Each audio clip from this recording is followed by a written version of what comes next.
Joining us now is media strategist for MAHA, PAC, Sinclair. Caitlin, it's great to see you again. I mean, are we even surprised that hosts on The View and MSNBC have an issue with fit troops? No, Gabriella, I don't think this meltdown was a surprise. God forbid our military should be fit here in the United States. What I think we should point out is the stark contrast between these meltdowns. Our Secretary of War, Pete Hegseth, said he doesn't want any more overweight or fat soldiers, the ones that are protecting our country. No more dudes in skirts in the military. Meanwhile, our former president, Joe Biden, left $7 billion in military equipment to the Taliban and got 13 American soldiers killed withdrawing for Afghanistan. And which one did the media and our lovely Joe Behar get more angry about? Again, a very stark contrast there. Yeah, it says so much, doesn't it? Let's just look at the announcement by Secretary of War Pete Hegseth saying that all combat personnel would be required to meet the highest male standard in order to maintain their positions. It's tiring to look out at combat formations, or really any formation, and see fat troops.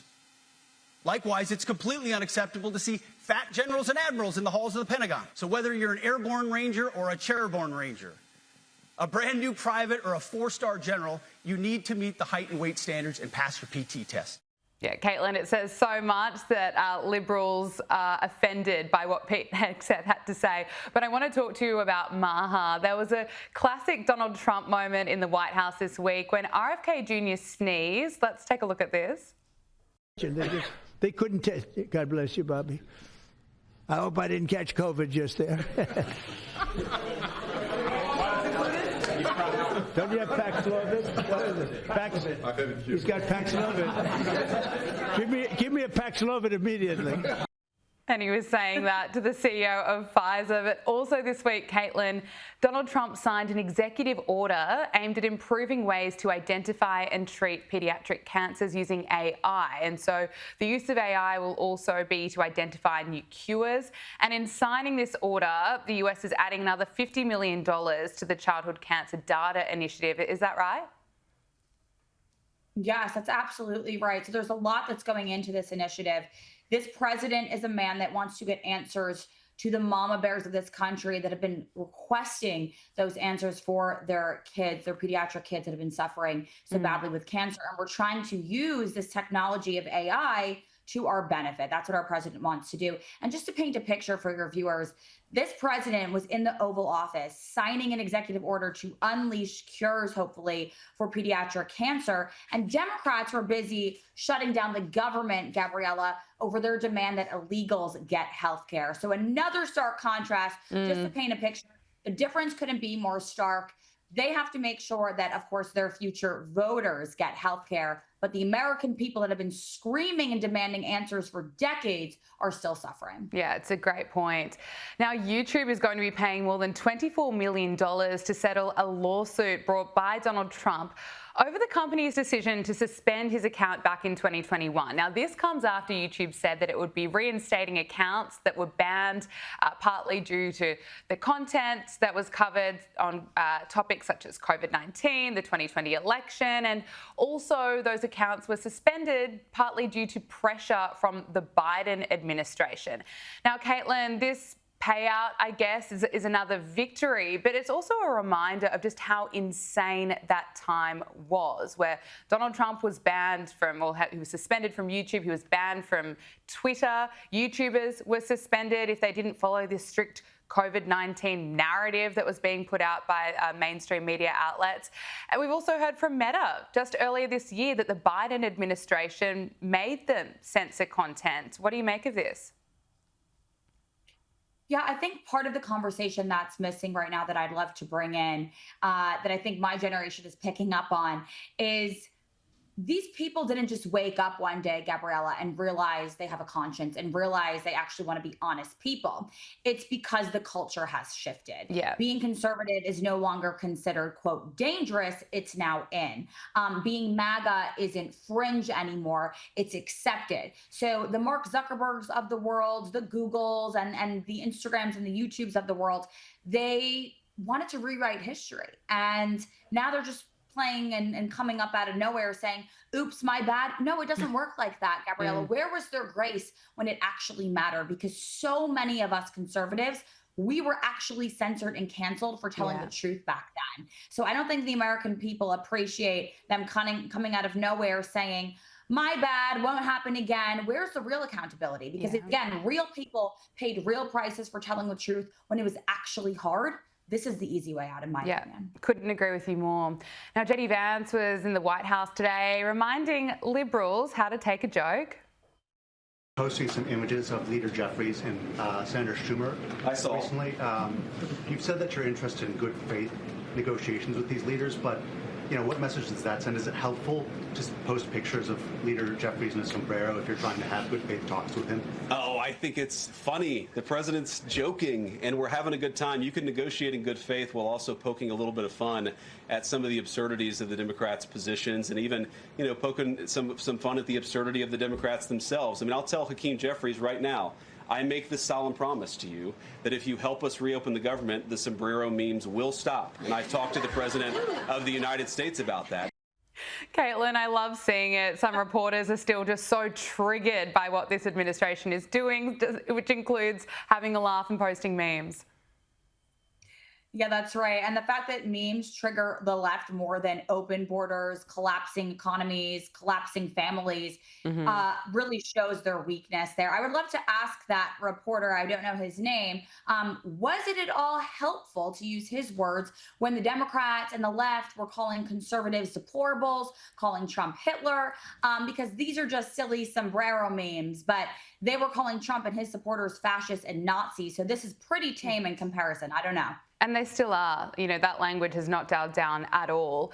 Now, Erika Kirk, the widow of the incredible Charlie Kirk, of course, the new CEO of Turning Point USA, has been featured in Time magazine's list of the world's most influential rising stars. Now, she's been commended for her message of forgiveness and love following the assassination of her husband, and she is absolutely incredible.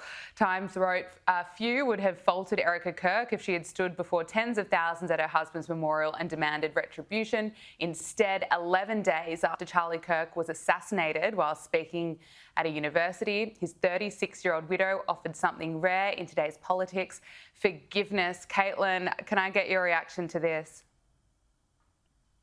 Oh, yes. Knowing Erika personally, so many of my former colleagues, again, so strong in their faith. Gabriella, I know we've spoken about this before. And I can share with your viewers that I struggled with my faith. And during my time at Turning Point, I expressed that to some of my former colleagues. And I want your viewers to know that every single one of those conversations was met with encouragement, was met with love, never with judgment, and with the kind of strength that Erika Kirk portrayed for us all in that arena that day. And that was the kind of culture that Charlie cultivated. And I believe the kind of culture that Erika will now continue with. And I think this is all about role models when it comes down to it. Right now, the younger generation, the younger cohort of voters are struggling with good role models to look up to in this world of entertainment gone rogue. I think Erika Kirk perfectly represents the strong, classy embodiment of what every woman and mother should look like. And I'm so happy that young people and young women have her to look up to. I couldn't agree with you more. I mean, Charlie Kirk was such an amazing example to all of us, particularly young men. And Erika Kirk, she is amazing and such a great role model to all of us. Joe Rogan has weighed in on some of the commentary surrounding Charlie Kirk's assassination, and he's blasted the sick lefties who have been out celebrating his murder. Let's listen to this. Well, the Charlie Kirk thing opened up my eyes. Yeah. I never expected so many people would celebrate that man's murder. The fact that people were cheering when he died, normal people, housewives, moms, like people working at banks, people working at various industries, celebrating a man getting shot in front of his kids, in front of the whole world. That's like, evil. What the is wrong with us? Caitlin, I wasn't as surprised as Joe Rogan was. I mean, I've seen so many examples from people part of the far far left who celebrate murder. We saw it with the Luigi Mangione case. We saw it with celebrations of people burning down Teslas in protest against Elon Musk, people being upset that Donald Trump wasn't assassinated in Butler, Pennsylvania. So it didn't surprise me seeing this kind of disgusting reaction. I guess it still hurts, though, when you see people like Erika Kirk, everything she stands for, and we know what Charlie Kirk stood for, such an incredible person, such an amazing example to all of us. And you have people that celebrate death. What did you make of Joe Rogan's reaction? Look, I'm a Joe Rogan fan. I think he's done a lot as far as having open dialogue and discussion and reminding the country that's what this is about.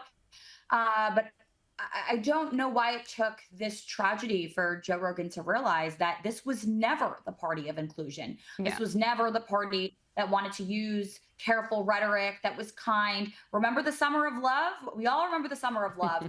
And being in that arena for Charlie's memorial, I'll tell you, there was not one arrest. There was not one rioter. There was not one fire, not one person trying to be violent. And we can't say the same for the other side. Now, Joe Rogan is right in the sense where this has lit fire under so many patriots in this country, especially the young people. I think the number right now that was released from Turning Point was over 120,000 inquiries for new chapters across the country.